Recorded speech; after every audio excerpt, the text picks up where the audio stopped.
Bienvenue sur le rocher. Tu veux changer, devenir plus patient, aimer mieux, être moins colérique, moins dans le contrôle, moins dans le doute, mais tu réalises que tu n'y arrives pas par tes propres forces. Tu luttes, tu tombes, tu recommences. Et si ce n'était pas à toi de forcer ta transformation? La vérité, c'est que la vie chrétienne n'est pas un combat de volonté. Elle commence et s'épanouit dans la dépendance au Saint-Esprit. Aujourd'hui, on va voir qui est le Saint-Esprit, comment il agit, ce qui peut l'empêcher de transformer ta vie et comment lui laisser plus de place. C'est un message essentiel, reste avec moi. Le Saint-Esprit, ce n'est pas une force impersonnelle comme dans Star Wars. Il est une personne divine, la troisième personne de la Trinité. Il est Dieu lui-même, actif ici et maintenant. Il demeure avec vous et il sera en vous. Jean chapitre 14 en verset 17.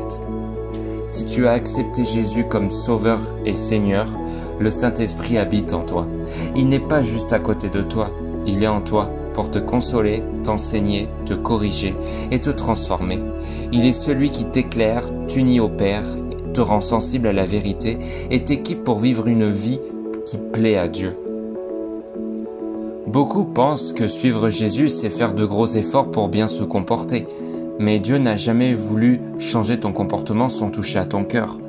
Je vous donnerai un cœur nouveau, je mettrai en vous un esprit nouveau. Ézéchiel chapitre 36 au verset 26. Ce que le Saint-Esprit fait, il vient arracher les racines toxiques de ton cœur. Orgueil, peur, colère, rejet. Et il y plante le fruit de l'esprit. Amour, joie, paix, patience, bonté, bienveillance, fidélité, douceur, maîtrise de soi. Il ne s'agit pas de performance, mais de transformation intérieure. Il agit de l'intérieur vers l'extérieur. Et ça peut être progressif, parfois lent, mais toujours profond. Ce que tu croyais impossible devient naturel, pas parce que tu es fort, mais parce qu'il agit en toi. Dieu est puissant, mais il ne s'impose pas. Le Saint-Esprit est sensible, doux et respectueux. N'éteignez pas l'esprit, comme le dit 1 Thessaloniciens chapitre 5 au verset 19. Voici ce qui peut bloquer son action. L'orgueil, croire qu'on peut se transformer tout seul. Le compromis, vouloir Dieu mais garder certaines zones d'ombre. L'indifférence spirituelle, négliger la relation avec Dieu. La peur du changement, résister aux appels du Saint-Esprit par confort ou crainte. Ce n'est pas que Dieu est absent, c'est qu'on ne lui laisse pas de place. Tu veux que le Saint-Esprit transforme ta vie? Voici 4 clés concrètes. Premièrement, cultive l'intimité. Passe du temps chaque jour dans la prière, la parole, le silence. Même 10 minutes avec un cœur sincère peuvent changer ta journée.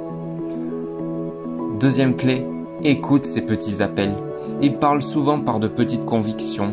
Pardonne, appelle cette personne, arrête-toi ici, change de direction. Ce ne sont pas toujours des éclairs dans le ciel, mais des chuchotements dans ton cœur. Troisièmement, obéis rapidement. Chaque fois que tu obéis, tu ouvres plus d'espace pour qu'il agisse. Même quand tu ne comprends pas tout, fais confiance, il voit plus loin que toi.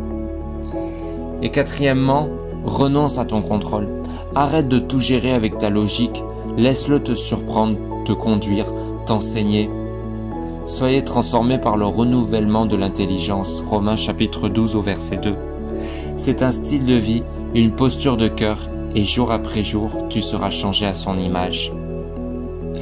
Tu ne peux pas te changer par toi-même, et ce n'est pas grave. Dieu n'attend pas de toi la perfection, mais la disposition.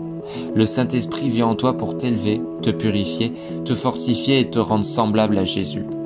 Laisse-le agir, ouvre-lui les portes, et tu verras ta vie prendre feu d'une manière nouvelle. Ta paix changera, ton caractère changera, ton entourage le verra. Dis en commentaire, Saint-Esprit, transforme-moi, j'ai besoin de toi. Abonne-toi si tu veux marcher dans une vie remplie de Dieu. Et partage cette vidéo avec un ami qui veut vivre une vraie transformation spirituelle. À demain pour un nouvel épisode et souviens-toi, le Saint-Esprit est en toi, laisse-le faire son œuvre.